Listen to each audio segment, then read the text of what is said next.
제2부 절망의 연조와 희미한 불씨. 19. 낮은 단계의 신성 마법. 힐러 엘리아스의 선언은 다락방 안에 무겁고도 경건한 긴장감을 불어넣었다. 그는 더 이상 시간을 지체하지 않았다. 싸움은 이미 시작되었고 창밖에 남은 잎사귀들은 그들에게 허락된 마지막 시간이었다. 엘리아스는 자신의 가방에서 재단어나 성수 같은 거창한 도구 대신 아주 작고 소박한 은방울 하나와 백납으로 만든 잔, 그리고 맑은 물이 담긴 수정병을 꺼내 존시의 머리맡에 놓았다.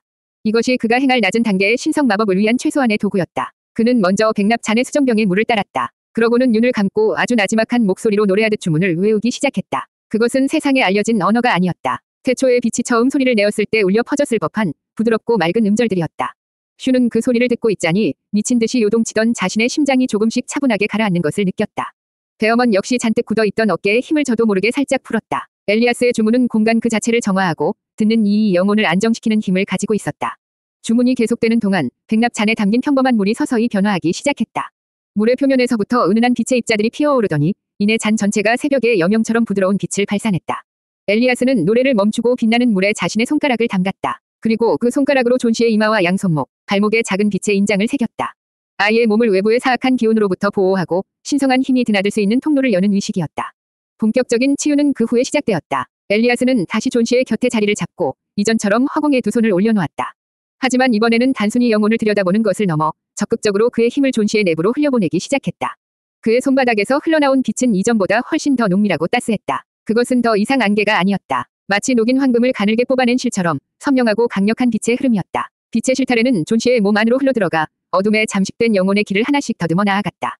그 과정은 마치 칠흑 같은 동굴 속에서 횃불 하나의 위지의 길을 찾는 것처럼 더디고 힘겨워 보였다. 엘리아스의 이마에는 구슬 같은 땀방울이 맺히기 시작했고 그의 입에서는 제어되지 않는 거친 숨소리가 새어나왔다. 이것은 결코 전능한 신의 기적이 아니었다. 한 명의 사제가 자신의 모든 신념과 영혼을 쥐어짜내어 거대한 어둠에 맞서 싸우는 처절한 사투였다. 슈는 엘리아스의 지시대로 존시의 차가운 손을 두 손으로 꼭 잡았다. 그녀는 눈을 감고 동생과 함께했던 모든 행복한 순간들을 떠올리려 했었다. 함께 그림을 그리던 오후의 햇살, 어머니가 불러주시던 자장가, 아버지의 넓은 등. 그녀는 그 기억들을 실체 없는 기도가 아닌 만질 수 있는 온기라 믿으며 온 힘을 다해 동생에게 흘려보냈다. 돌아와, 존시. 내가 여기 있어. 넌 혼자가 아니야. 그녀의 간절함이 엘리아스의 신성 마법을 돕는 또 하나의 작은 빛이 되어 어둠 속으로 스며들었다. 베어먼은 방 한 구석에 선 채 팔짱을 끼고 모든 것을 지켜보고 있었다. 연금술사인 그에게 이 모든 광경은 비과학적이고 비논리적인 행위에 불과했다. 하지만 그는 동시에 느낄 수 있었다. 방 안의 공기가 변하고 있다는 것을, 눈에 보이지 않는 힘의 흐름이 죽음의 기운을 아주 조금씩 밀어내고 있다는 것을. 그는 자신의 무력함을 통감하며 난생 처음으로 자신이 믿지 않는 신에게 기도를 올리고 싶은 충동을 느꼈다. 치유는 아주 오랫동안 계속되었다. 시간 감각이 사라질 무렵 엘리아스가 마침내 힘겹게 손을 거두었다. 그의 얼굴은 하얗게 질려 있었고 순백의 옷은 땀으로 축축하게 젖어 있었다. 그는 깊은 탈진감에 휘청거리며 벽에 몸을 기댔다. 첫 번째 싸움이 끝난 것이다. 다락방 안에는 아무런 극적인 변화도 일어나지 않았다. 존시는 여전히 의식이 없었고 창밖에 담쟁이 덩굴 잎사귀는 여전히 위태롭게 흔들리고 있었다. 하지만 슈는 보았다. 존시의 재빛이던 입술에 아주 희미하게 정말 알아보기 힘들 정도로 옅은 분홍빛이 스치고 지나간 것을. 그것은 절망의 한가운데서 피어난 기적의 첫 씨앗이었다. 20. 미세하게 흔들리는 저주의 핵. 엘리아스가 본 존시의 영혼 내부는 참혹했다. 그것은 아름다운 정원이 거대한 폭풍에 휩쓸린 후의 모습과도 같았다. 기억의 화단들은 대부분 폐허가 되어 있었고 감정의 샘물은 검게 썩어 악취를 풍기고 있었다. 그리고 그 모든 폐허의 중심, 영혼의 핵인 심장 바로 옆에는 모든 것을 지배하는 거대한 어둠의 덩어리가 기생하고 있었다. 저주의 핵은 특정한 형태가 없었다. 그것은 살아있는 어둠 그 자체였으며 심장이 고동칠 때마다 함께 꿈틀거리며 영혼의 핵에서 흘러나오는 순수한 생명력을 개걸스럽게 빨아들이고 있었다. 슈가 행했던 흑마술의 잔재는 그 주변을 맴돌며 저주를 더욱 강하게 만드는 자양분이 되어주고 있었다. 엘리아스의 낮은 단계의 신성 마법은 이 거대한 어둠을 직접 공격하여 파괴하는 것이 아니었다. 그것은 불가능할 뿐더러 존시의 영혼 자체를 위험하게 만드는 행위였다. 그가 보낸 빛의 실타래들은 저주의 핵을 직접 타격하는 대신 그 주변을 감싸며 부드럽고 지속적인 파동을 보내기 시작했다. 마치 거대한 바위를 단번에 부수는 것이 아니라 끊임없이 물방울을 떨어뜨려 서서히 침식시키는 것처럼. 그는 저주와 영혼의 연결고리를 아주 조금씩, 아주 미세하게 약화시키려 시도했다. 처음에 저주의 핵은 그 빛의 파동을 무시했다. 마치 거대한 고래가 옆에서 제잘거리는 작은 물고기들을 신경 쓰지 않는 것처럼. 하지만 엘리아스의 공격은 멈추지 않았다. 슈가 보내는 사랑의 온기가 더해진 빛의 파동은 끈질기게, 그리고 집요하게 저주의 표면을 두드렸다. 그것은 마치 고요한 호수에 던져진 작은 조약돌이 만들어내는 파문과도 같았다. 하나는 미약하지만 수백, 수천 개가 겹쳐지면 거대한 파도를 만들어내는 법이다. 마침내 변화가 일어났다. 굳건해 보이기만 하던 저주의 핵이 아주 미세하게, 정말 알아차리기 힘들 정도로 작게 한번 움찔 하고 떨렸다. 그것은 고통이나 두려움의 반응이 아니었다. 귀찮고 성가신 무언가를 떨쳐내려는 듯한 격렬에 찬 몸부림에 가까웠다. 하지만 그것은 분명한 반응이었다. 엘리아스의 공격이 마침내 저주의 본질에 닿았다는 신호였다. 그 미세한 흔들림은 존 씨의 영혼 세계 전체에 작은 파장을 일으켰다. 저주의 핵이 흔들리는 순간 그것이 빨아들이던 생명력의 흐름이 아주 찰나의 순간 동안 끊겼다. 그리고 그 틈을 타 폐허가 된 기억의 화단 한 구석에서 작은 빛 하나가 깜빡 하고 피어났다. 그것은 완전히 지워졌다고 생각했던 어머니의 붉은 스카프에 대한 기억의 잔재였다. 잿빛으로 변했던 스카프의 한쪽 끝에서 희미한 붉은 빛이 아지랑이처럼 피어오르려다 이내 다시 저주의 어둠 속으로 삼켜져 버렸다. 엘리야는 그 순간을 놓치지 않았다. 그는 남은 힘을 모두 쥐어짜내어 빛의 파동을 한 번 더 강하게 흘려보냈다. 저주의 핵이 다시 한번 이전보다 조금 더 크게 흔들렸다. 그러자 이번에는 다른 기억의 파편이 반응했다. 아버지의 웃음소리, 무너진 그림 속에서 희미한 멜로디가 들려오는 듯했다가 역시 금세 사라져 버렸다. 그것이 한계였다. 엘리아스는 탈진하여 더 이상 마법을 유지할 수 없었다. 하지만 그는 성공했다. 난공불락처럼 보였던 저주의 핵을 흔드는 데 성공한 것이다. 그는 저주가 무적의 존재가 아니라는 사실을, 그리고 존 씨의 영혼 깊은 곳에 아직 희망의 불씨가 완전히 꺼지지 않았다는 사실을 확인했다. 싸움은 이제부터 시작이었다. 거대한 어둠의 심장부에 아주 작은 균열을 만들어낸 것이다. 그 미세하게 흔들리는 저주의 핵은 이 길고 긴 싸움의 끝에 마침내 승리가 기다리고 있을지도 모른다는 작지만 눈부신 첫 번째 증거였다. 제2부 절망의 연조와 희미한 불씨. 20일 차도가 있어 아주 조금이지만 첫 번째 사투가 끝나고 엘리아스는 벽에 기댄 채 한동안 움직이지 못했다. 그의 이마에서는 땀이 비오듯 흘러내렸고 순백의 옷은 마치 물에 빠졌다 건진 것처럼 축축하게 젖어 몸에 달라붙었다. 영혼을 쥐어짜내는 싸움의 대가는 혹독하여 그의 얼굴은 사자처럼 창백했다. 슈와 베어머는 감히 그에게 다가가지 못한 채 마른 침만 삼키며 그의 다음 말을 기다렸다. 슈의 시선은 온통 존 씨에게 쏠려 있었다. 아까 보았던 동생의 입술에 스쳐 지나간 희미한 분홍빛. 그것이 과연 실제였던 것일까? 아니면 희망이 만들어낸 헛된 착각일까? 그녀는 눈을 깜빡이는 것조차 잊은 채 동생의 얼굴에서 단 하나의 변화라도 더 찾아내려 했었다. 하지만 존 씨는 여전히 미동도 없었다. 숨소리는 여전히 금방이라도 끊어질 듯 희미했고 굳게 닫힌 눈꺼풀은 다시 열리지 않을 것처럼 무거워 보였다. 슈의 마음속에서 피어오르려던 작은 희망의 싹은 다시금 절망의 무게에 짓눌려 고개를 숙였다.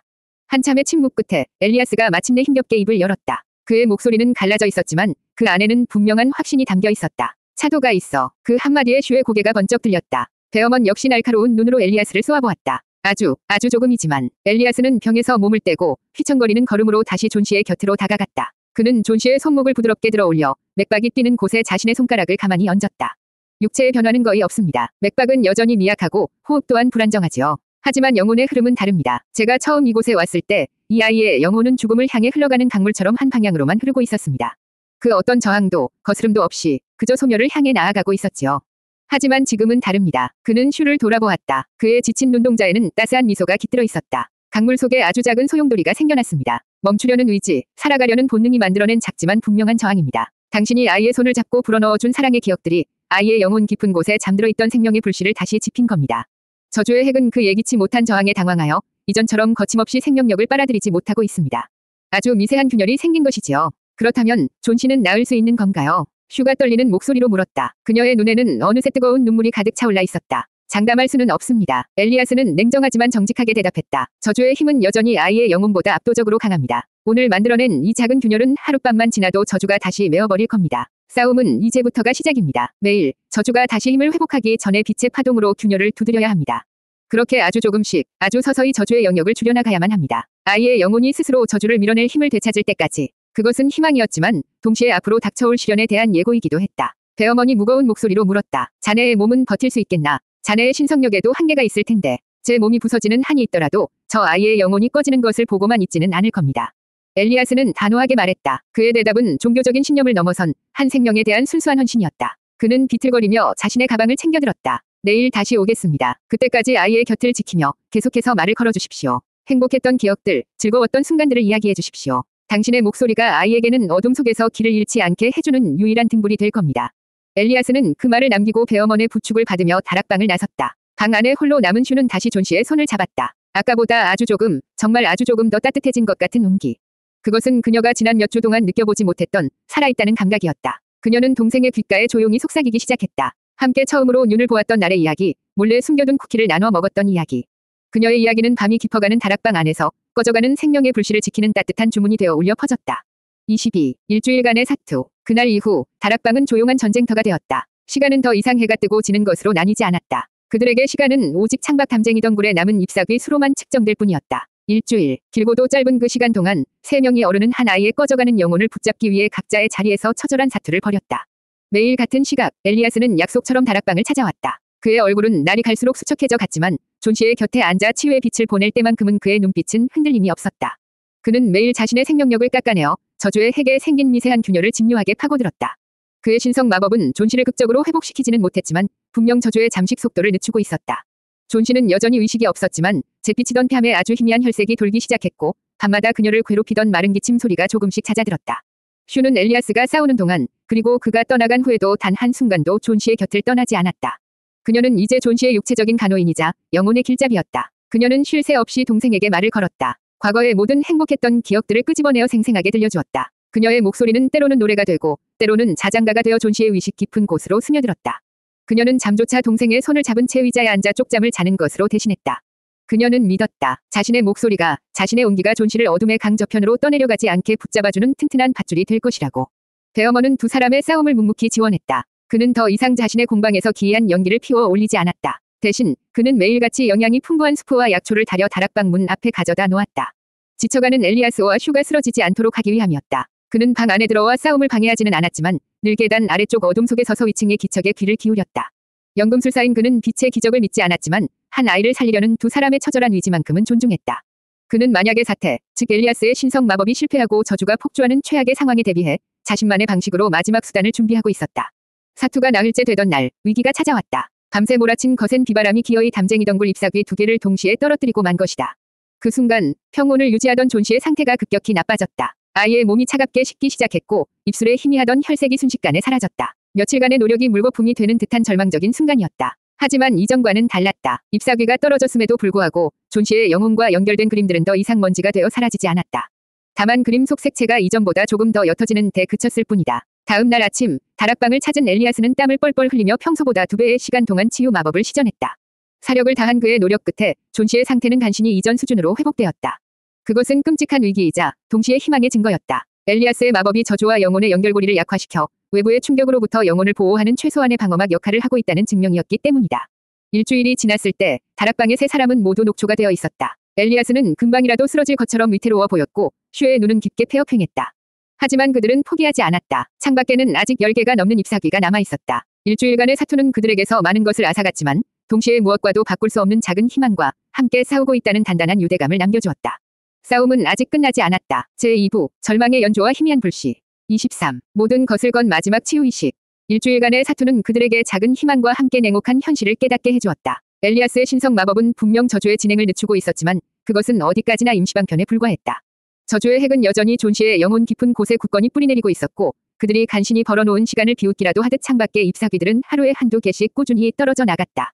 남은 잎은 이제 고작 5개. 시간은 그들의 편이 아니었다. 존 씨의 뺨에 잠시 머물렀던 희미한 혈색은 다시 잿빛으로 돌아가고 있었고 아이의 영혼은 기나긴 싸움에 지쳐 서서히 저항을 포기하려는 듯 보였다. 8회째 되던 날 아침, 다락방을 찾은 엘리아스의 표정은 그 어느 때보다 비장했다.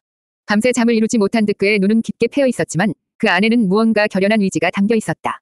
그는 더 이상 매일같이 반복하던 낮은 단계의 치유 마법을 준비하지 않았다. 대신 그는 자신의 가방 가장 깊숙한 곳에서 빛바랜 비단으로 감싸인 작은 상자를 꺼냈다.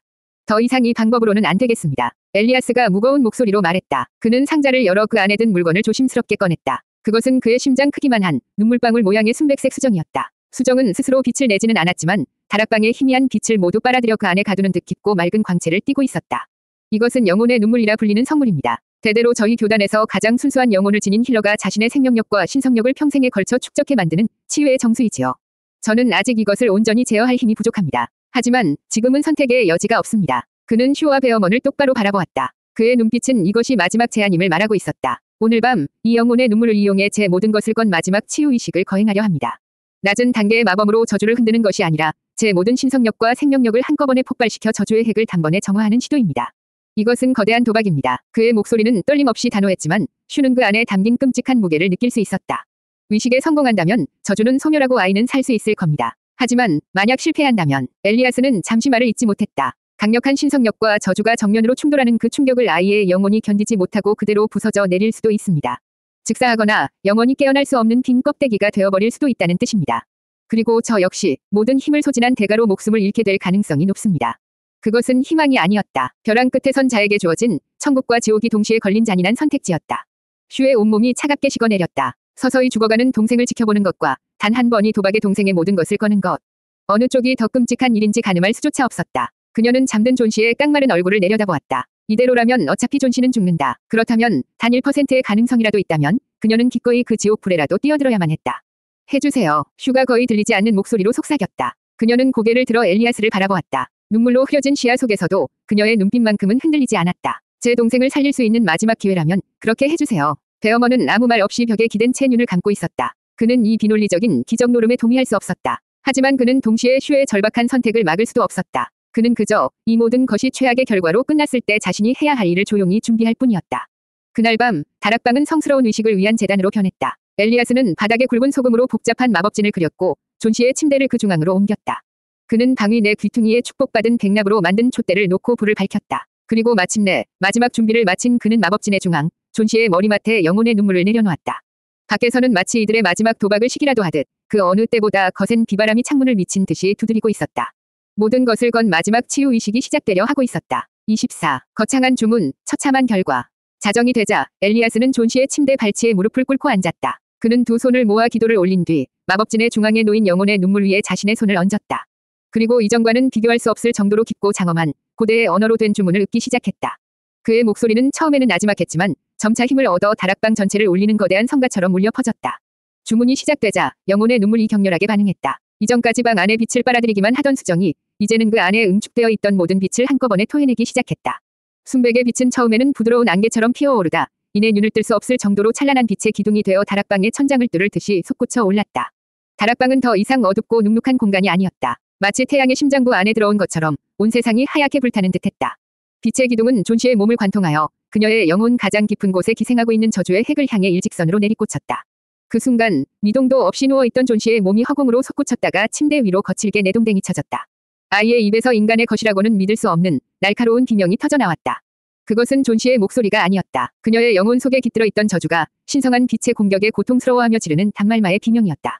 슈는 공포에 질려 비명을 지르며 동생에게 달려가려 했지만 베어먼이 그녀의 어깨를 단단히 붙잡아 막았다. 가면 안 돼. 저 빛에 닿는 순간 내 영혼까지 제가 되어버릴 게다. 방 안은 혼돈 그 자체였다. 빛과 어둠이 서로를 집어삼키려 격렬하게 충돌했다. 존 씨의 몸은 발작을 일으키듯 사시나무처럼 떨었고 방 안의 온도는 끓어오르다 갑자기 얼어붙기를 반복했다. 촛불들은 모두 꺼졌지만 수정이 뿜어내는 빛만으로도 방 안은 대낮보다 더 밝았다. 엘리아스는 이 모든 혼돈의 중심에서 자신의 모든 것을 쏟아부으며 거창한 주문의 마지막 구절을 외쳤다. 그의 입과 코에서 붉은 피가 흘러내리기 시작했다. 자신의 생명력까지 남김없이 태우고 있는 것이다. 소멸하라, 부정한 어둠이여. 빛의 이름으로 명하노니 존재의 근원으로 돌아가 제가 되어라. 그의 외침과 함께 영혼의 눈물이 내뿜던 빛이 일순간 폭발적으로 팽창했다. 마치 작은 별이 폭발하듯 눈앞의 모든 것을 지워버릴 듯한 순백의 성광이 다락방을 가득 채웠다. 그리고 모든 것이 끝났다. 성광이 사라진 후 다락방에는 끔찍한 정적이 흘렀다. 빛의 기둥도 저주의 비명도 모두 사라졌다. 영혼의 눈물은 빛을 잃고 바닥에 굴러다니는 평범한 돌멩이처럼 변해 있었고 그 옆에는 엘리아스가 피를 토한 채 쓰러져 있었다. 그는 미동도 없었다. 숨을 쉬고 있는지조차 알 수 없었다. 하지만 가장 처참한 결과는 존 씨에게서 나타났다. 거창한 주문은 저주를 소멸시키지 못했다. 오히려 신성력과의 격렬한 충돌은 저주를 더욱 난폭하게 만들었다. 그 충격으로 창밖 담쟁이던 굴에 위태롭게 매달려 있던 대여섯 개의 잎사귀들이 마치 약속이라도 한 듯 한꺼번에 우수수 떨어져 내렸다. 존 씨의 몸에서 마지막 남았던 희미한 온기마저 완전히 사라졌다. 잿빛이던 뺨은 이제 푸른 빛을 띤 시체와도 같은 색으로 변해 있었다. 일주일간의 사투로 간신히 쌓아 올렸던 작은 희망의 탑은 단 한 번이 거창한 위식으로 인해 산산조각이 나 버렸다. 모든 것을 건 마지막 도박은 모든 것을 잃어버리는 최악의 결과만을 남긴 채 처참하게 막을 내렸다.